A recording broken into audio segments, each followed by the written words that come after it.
Well, hello everyone. Welcome once again to this series that sees me in conversation with some senior health and care leaders from across the UK and beyond. And delighted today to be joined by Steve McManus, Chief Executive of Royal Berkshire Hospitals. Steve, welcome. Thanks so much for finding the time for us. Two things we're going to talk about today, I think, which are at the top of the list of many of our members, and probably right up there on the top of your list as elective recovery and development of integrated care systems and where we are with that and the implications for us all. Before we get to that, I know you've been a great friend, a great supporter of ABHI over a number of years now. A lot of people watching this and listening to it will know you, but just give us a brief background on where you are and how you got to the current role. Yeah, great. Thanks, Richard. And as you say, I've got a long association with the ABHI and as a very staunch supporter of your organisation. So really pleased to be supporting this conversation. So my background, kind of nurse by trade, back in 1987 at St Thomas's Nightingale School of Nursing, and then through various kind of clinical roles.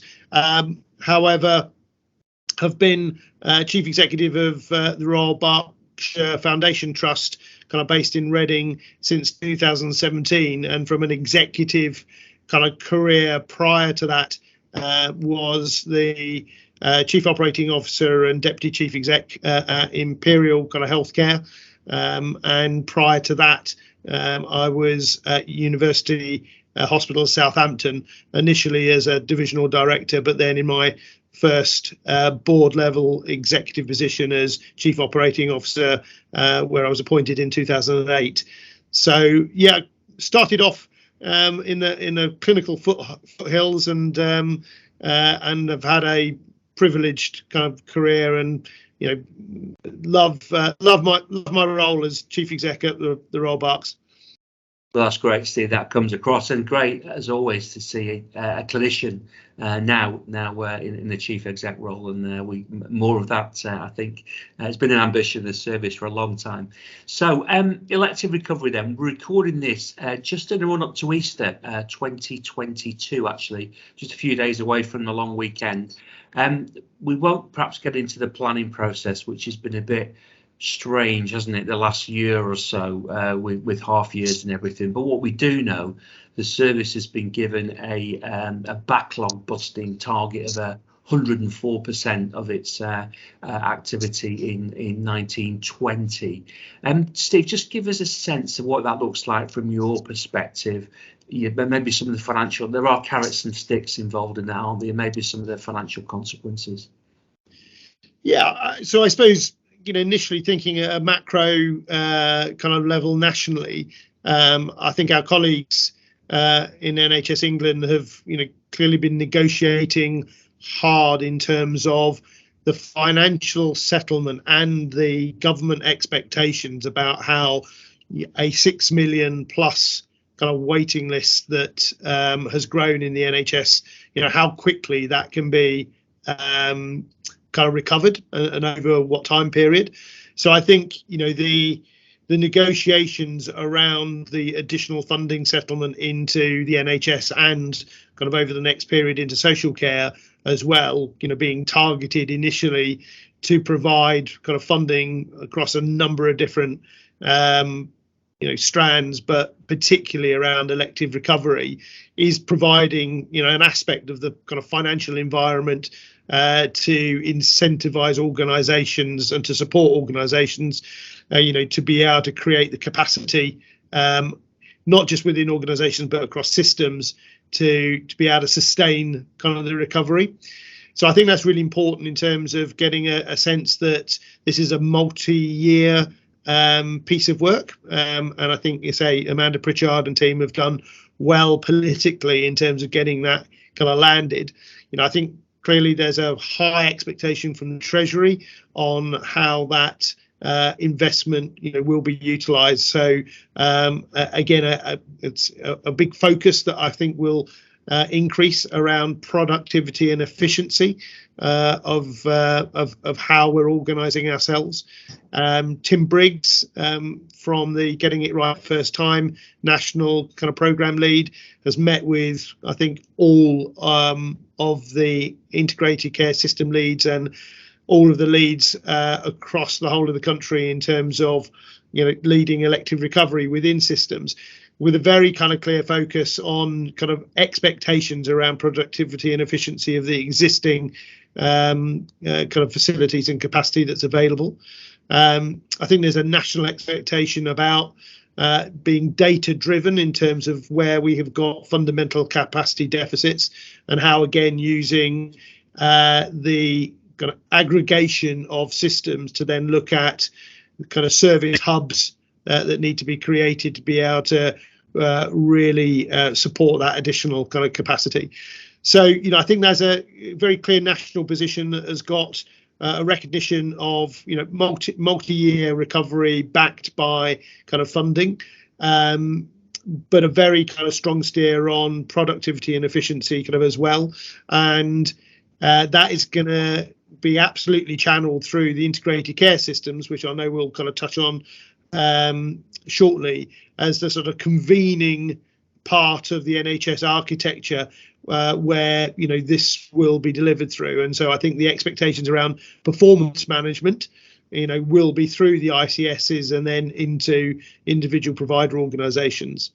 I'm the chief executive lead for the Berkshire, Oxfordshire and Buckinghamshire integrated care system for elective recovery, and we've taken an approach over kind of three domains, really. So we've very much been focusing on the first domain of how does individual places and acute providers within those places really optimize the capacity that they've got already available. So maximizing the theatre efficiency, maximizing the productivity around what's available to them locally, working with the independent sector locally to bring all the capacity that is available to that particular local system into play. Kind of secondly, we've been working across a piece around mutual aid. So where can we look at some load balancing and mutual aid across our three places? And we've actually, with the agreement of local health overview and scrutiny committees, we've moved the boundaries in certain parts of our integrated care system to more fundamentally recognise where we need to move certain flows of referral activity that better reflects where we have the capacity available. So, for instance, in Berkshire West, we've taken 4 of the Oxfordshire postcodes around a number of specialties because we can actually provide some mutual aid into the Oxfordshire system because of the capacity we've got in Berkshire West. And then thirdly, being again driven by the data, where do we, with all of that in the first 2 phases being undertaken, where do we still have in certain specialties some fundamental capacity challenges where we need to actually invest in some system capacity over the longer term. And that's been the focus very much for how we put our application in for elective recovery capital, so as we can actually build up certain hubs for particularly areas like ENT, ophthalmology within our system where we know we've got a fundamental deficit. Great. So what's interesting, I think last week, Steve, maybe the week before, so Jim Mackey was doing the rounds. He's obviously the national lead on elective recovery, saying a little bit about how the service needs to be match fit again after the hiatus of COVID. Someone really brought that to life for me last week, because we're looking at the 1920 activity and a lift up from there. University Hospitals, Birmingham, biggest in Europe and probably the hardest hit in the pandemic. What it actually means, they've got to do 60,000 more procedures this year than they did last to hit that target. Big trust, I know, but what's your confidence locally that you're going to be in the running? Yeah, so I think we've, through the 3 areas that I've kind of been talking about, we've already seen ourselves ahead of our kind of planned trajectory for reducing the number of patients who are waiting the longest in terms of over 2-year or 104-week waits. And we are confident that we will have cleared those patients waiting the longest, by the end of June. We're already kind of eating into the patients waiting over 78 weeks. And again, we've set ourselves an internal expectation that we'll kind of exceed the national target around delivering that by at least 1 quarter. And what is driving us around that, I think, Richard, is actually at the end of all of this is, there's a patient waiting, there's a family, there's kind of a local community around that particular individual that's affected. So we're kind of very mindful of, the impact that holding this level of waiting at the moment for patients, actually creates. We're also really mindful of the kind of health inequalities and the health inequity that we have got locked in, to a waiting list of 6 million patients at the moment, and the real need to kind of get underneath some of those kind of health inequality aspects, as well as we do this work around reducing kind of waiting lists and starting to recover that kind of position. So I think we've got kind of a good level of confidence because of the way I think the integrated care system and the partners within it are operating. But, I think there will be some real challenges across the country, partly because of maybe the size of certain systems, partly because of maybe the match fitness, to put it Jim's way, that certain organisations and systems came into the pandemic. So coming in not very match fit in terms of things like their waiting time standards, and that then just rolled out further, during the last 2 years. And I think the other sort of area that I was raising with national colleagues only this last week or so is the potential impact and implication of the non-elective pathway on elective capacity within certain systems. And again, there's a real risk of kind of a postcode lottery around some of that, depending on how well or otherwise systems and individual organisations are able to manage also the increase in kind of non-elective, so urgent and emergency care demand that's coming into their organisations and their systems locally. Great, thanks, Steve. Well, that's great news, really encouraging, certainly for the people of your patch, but interesting political decisions, because of course doing a shed load of more activity means a shed load more money, and the service didn't get the uplift it was hoping for. And I know there's been a clawback, hasn't there, recently on some of the COVID stuff. So we've mentioned it quite a bit already. I've always been struck with you, Steve. You always, for a long time now, described yourself as a system leader in the BOB, in the Berkshire, Oxfordshire, Buckinghamshire health system. You just so happen to run an acute hospital within that system. Tell us how things are shaping up locally, but also I know you do speak a lot to national colleagues. Just give a sense of where we're at on part of the integrated care system journey. We've had a warm delay, haven't we? It's sort of July is the sort of golden go live date now. Just some thoughts around that, Steve, and the implications for the elective services moving forward, which will be a big interest to a lot of people listening to this. Yeah, so I think through the integrated care systems, as was over the last couple of years, I think we've been moving to a greater sense of collaboration and kind of partnership working. Certainly kind of locally within Berkshire West, we had set ourselves up as an accountable care kind of system back in 2016, 2017, kind of working with our community mental health partners, our CCG commissioning partners and the acute organisation at Royal Berkshire Foundation Trust, and then have brought in into that formal partnership local authority and our primary care colleagues kind of locally. So we've always had a strong ethos at a local place level around integration and partnership. And translating that to a wider geography in terms of the Berkshire, Oxfordshire and Buckinghamshire integrated care system, again has been something we've been working at since 2017, 2018. It's certainly kind of been accelerated through the 2 years of the pandemic from 2020 and 2021 in terms of the way that in that wider geography organisations and places worked in a much more collaborative way to really respond to the implications of the pandemic.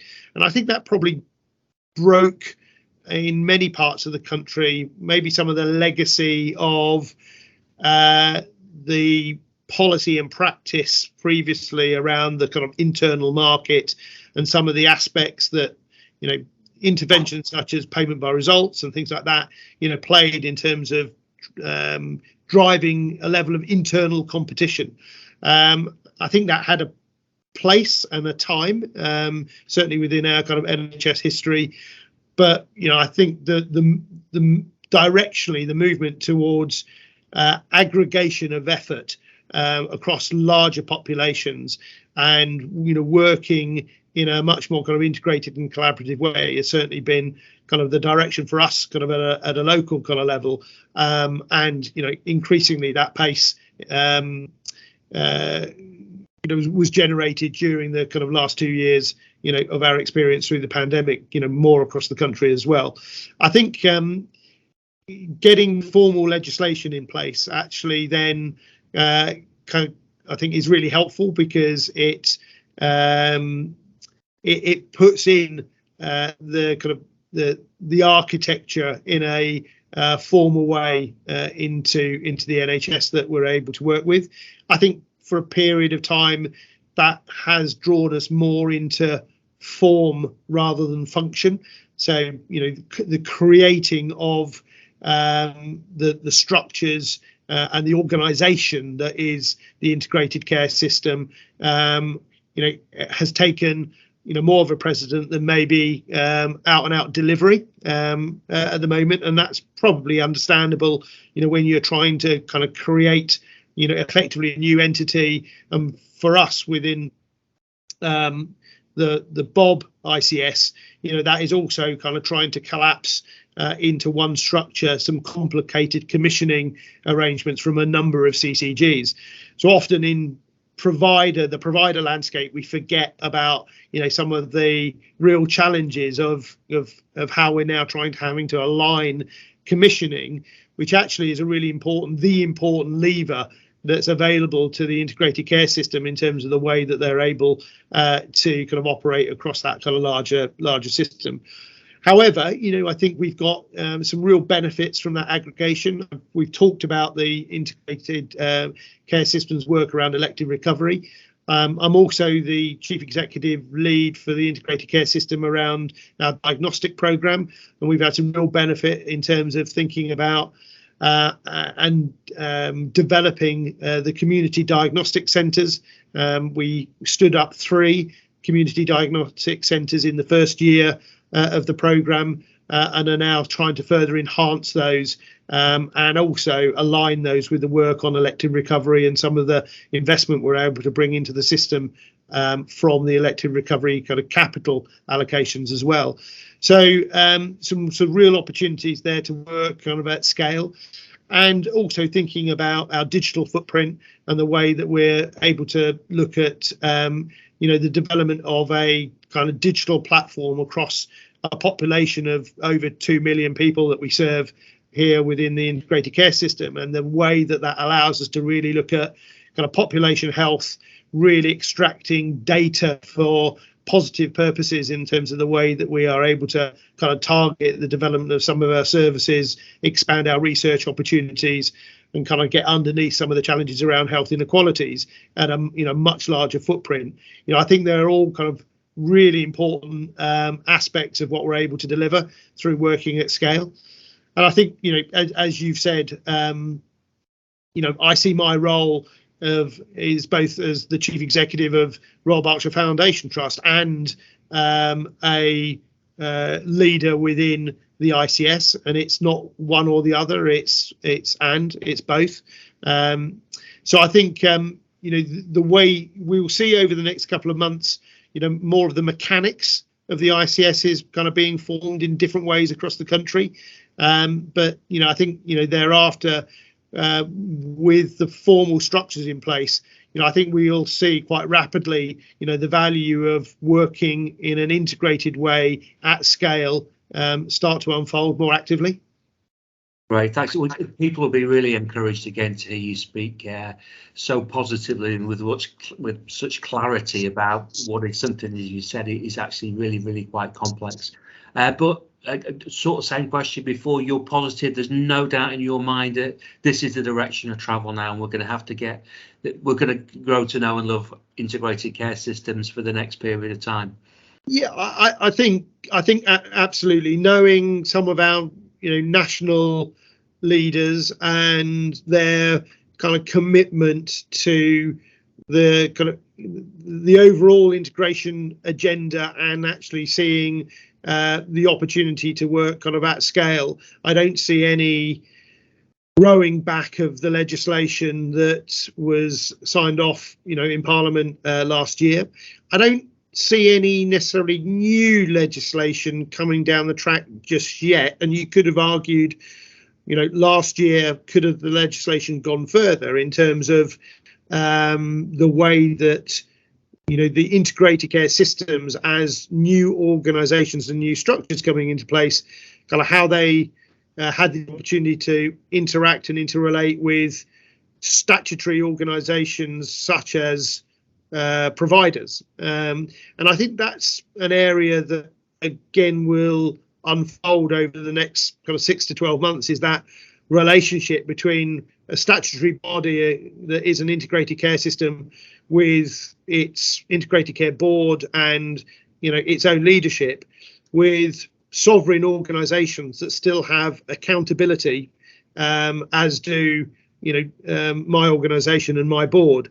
So I think that's an area of ambiguity still, because we've still got the sovereign nature of providers, their accountability being held through their boards and out into their communities, as well as this relationship now with the statutory entity and the responsibilities that will be held by the integrated care systems.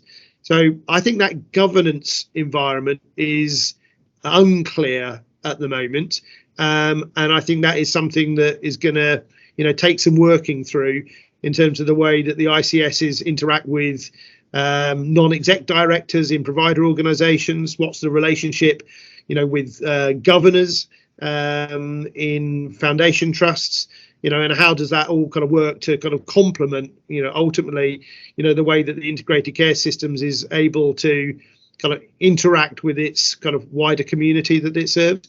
So I think there's lots of positive opportunities there, but I think there's quite a lot of ambiguity kind of at the moment. But for your membership, I would say I think there's a real opportunity for us to think about the kind of entry point around working more consistently and at scale, rather than necessarily working through individual providers.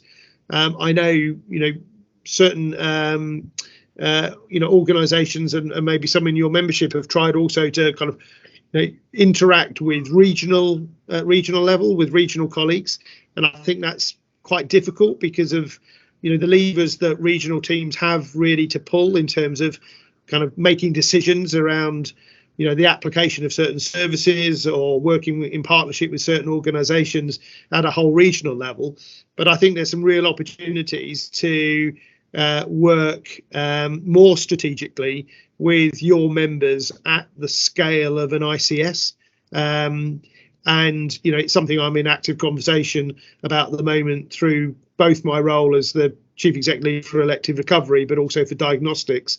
How can we think much more strategically about our longer term partnership with commercial health partners to bring capacity, capability for a longer term period kind of into our ICS, rather than trying to do that through kind of individual providers. So I think I would certainly see, for your members as an opportunity around a point of entry for certain kind of longer term strategic relationships. Great, Steve. That's fascinating stuff, and you've doubtless generated yourself a bit of income in there. But I know it's something we're looking at closely, and also with our friends in the academic health science networks as well. I think they see they've got a real big role to play across the ICS network. Steve, that's been absolutely fascinating. We'll have to come back again. We could do another session and some on governance arrangements and what that might look like in the future. But thank you so much for your time, and thank you on behalf of all of us for all the great stuff you do as a system leader. And please give our best wishes to all our friends at the Royal Berkshire, and we wish you all the best in your in that battle with the backlog. Thanks, Richard. Always a pleasure.